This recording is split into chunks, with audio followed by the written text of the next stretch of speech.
E aí, moçada, nesse momento a gente vai discutir um pouquinho sobre o ciclo de Carnot, que, como eu havia mencionado no término da videoaula anterior, é um dos assuntos mais cobrados de toda a termodinâmica. Quando as máquinas térmicas, na época da segunda Revolução Industrial, começaram a ser aperfeiçoadas, um cidadão francês chamado Nicolas Sadi-Carnot, ele tentou imaginar como deveria ser o funcionamento de uma máquina térmica para que ela conseguisse aproveitar o máximo de energia possível. E ele percebeu que essa máquina térmica, para ter um rendimento máximo, ela deveria ser submetida a uma série de transformações, que graficamente estão representadas nessas curvas aqui no quadro.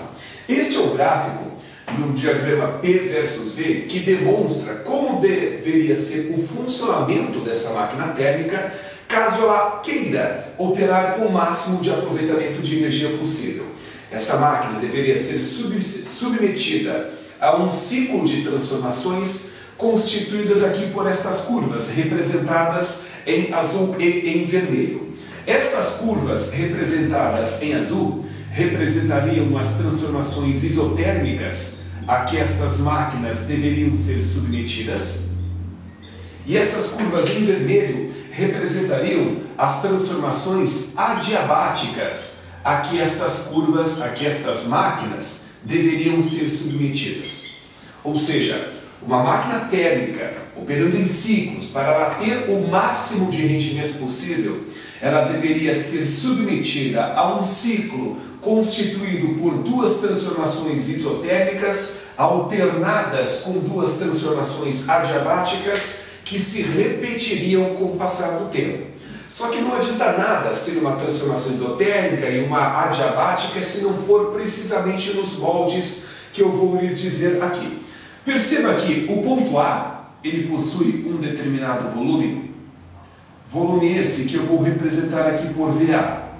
E o ponto B possui um determinado volume esse que eu vou representar por VB. Perceba que quando o gás parte do ponto A para o ponto B, o volume dele aumenta. Então, o trecho AB representaria uma expansão, devido ao fato do volume do gás estar aumentando, isotérmica. Nesta expansão isotérmica, o gás, obrigatoriamente, ele deve ganhar calor nesse trecho. O gás, no trecho AB, ganha calor para que ele, ao expandir-se, tenha a sua temperatura mantida constante. Já no trecho BC, perceba que o gás, quando parte do ponto B para o ponto C, o volume dele aumenta. Quando o gás vai do ponto B para o ponto C, ele novamente é submetido a uma expansão, só que agora a expansão em questão é do tipo adiabática. A expansão é adiabática, pois aquele trecho BC é constituído por uma transformação adiabática. A expansão ser, neste caso, adiabática, me permite concluir que o gás, quando vai do ponto B para o ponto C, ele não troca calor com o meio. Lembrem-se que a transformação adiabática é caracterizada justamente por essa situação em que o gás não troca calor com o meio. E a transformação isotérmica é aquela em que a variação da energia interna é igual a zero. Pois bem, quando o gás expande-se adiabaticamente no trecho BC, a temperatura do gás diminui.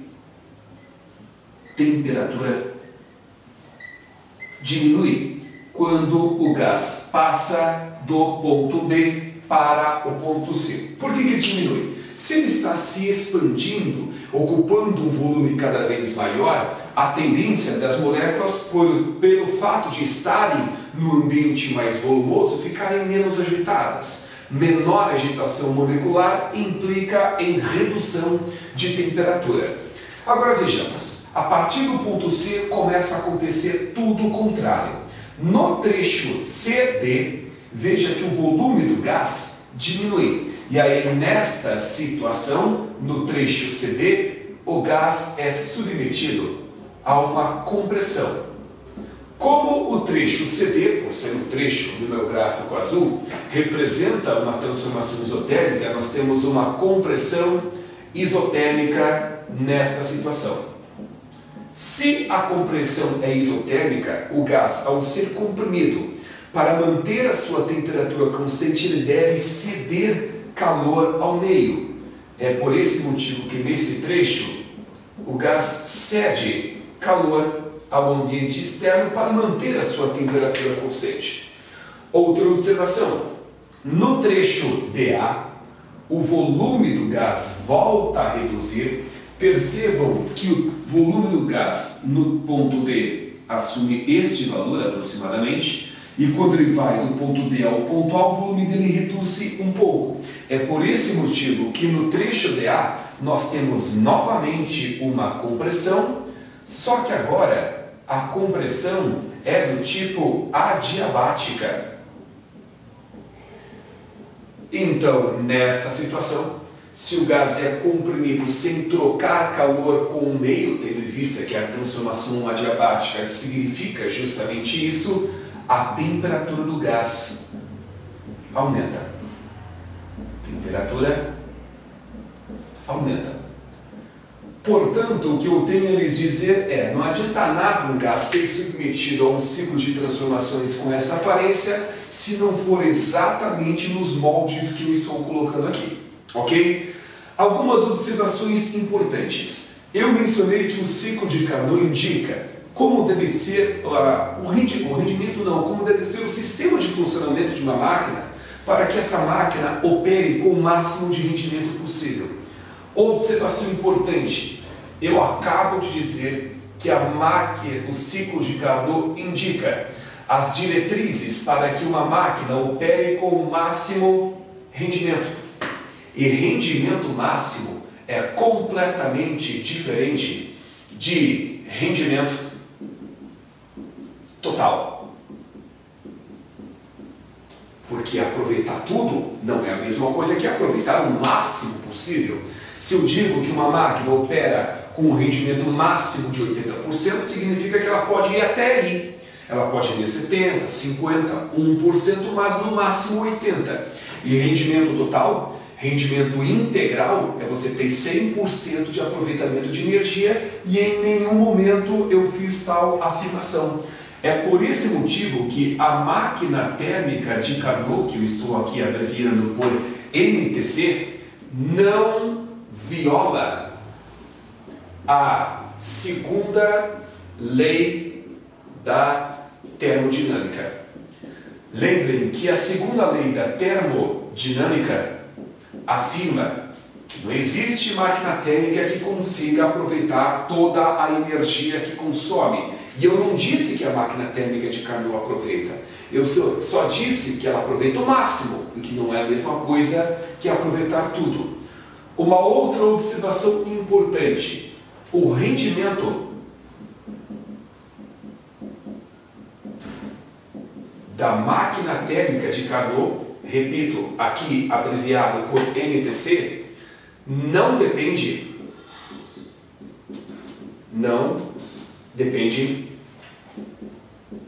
da substância trabalhante. Substância trabalhante você pode entender como sendo o combustível desta máquina térmica. Não interessa o gás que está lá dentro, não interessa o combustível, a fonte de energia dessa máquina. Vou apagar aqui. O que interessa é a temperatura. É isso que realmente determina o rendimento da máquina térmica de Carnot. Portanto, o rendimento desta máquina térmica de Carnot, dessa máquina que opera segundo estas transformações todas, depende única e exclusivamente, depende apenas das temperaturas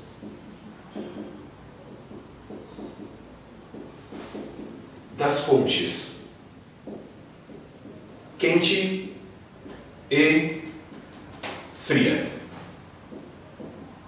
Isto é a única coisa que influencia no rendimento de uma máquina térmica de Carnot, a temperatura em que as fontes operam. Tanto é que o rendimento dela, da máquina térmica de Carnot, pode ser determinada através de uma equação cujo formato é bem parecido com o de rendimento clássico que a gente havia discutido na aula anterior, onde este T2 que aqui aparece representa a temperatura da fonte quente, da fonte fria, e este T1 representa a temperatura da fonte quente.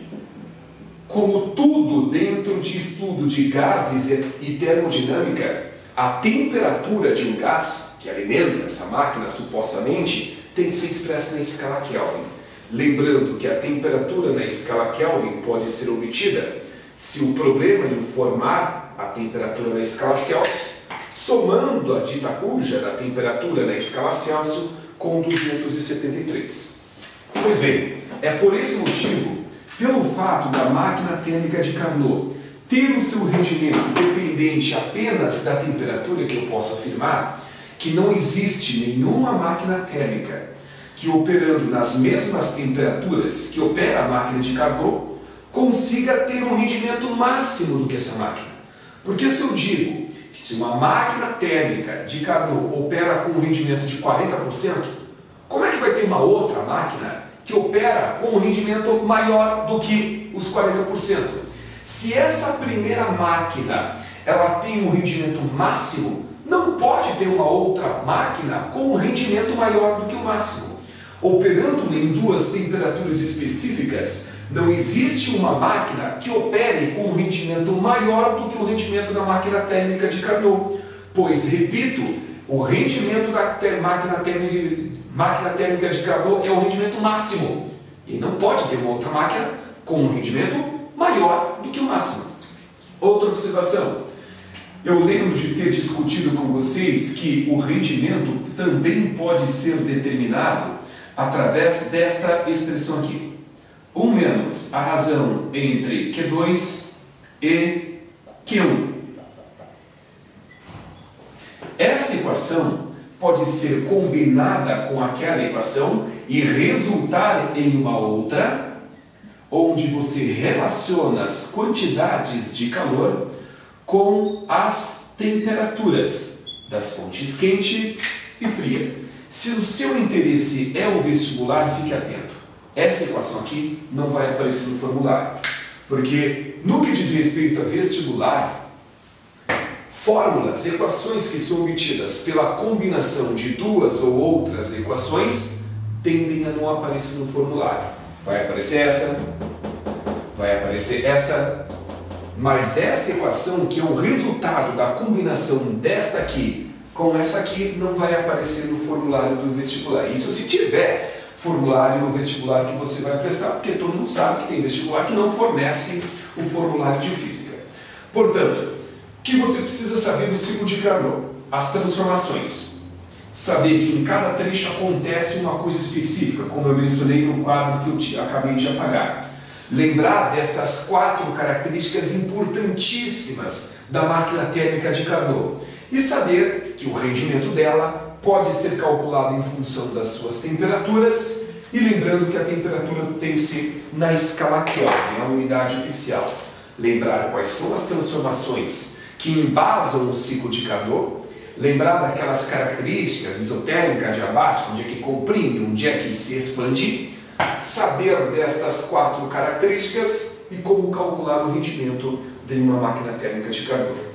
Para só, moçada, nesse momento eu encerro essa videoaula sobre o ciclo de Carnot, onde, como eu mencionei, esse é um dos assuntos mais cobrados no que diz respeito ao vestibular. Como eu venho mencionando nas minhas videoaulas, se você tem uma dúvida um pouco mais pontual, mais objetiva, é só me seguir no Twitter, @rdecon, RDECON,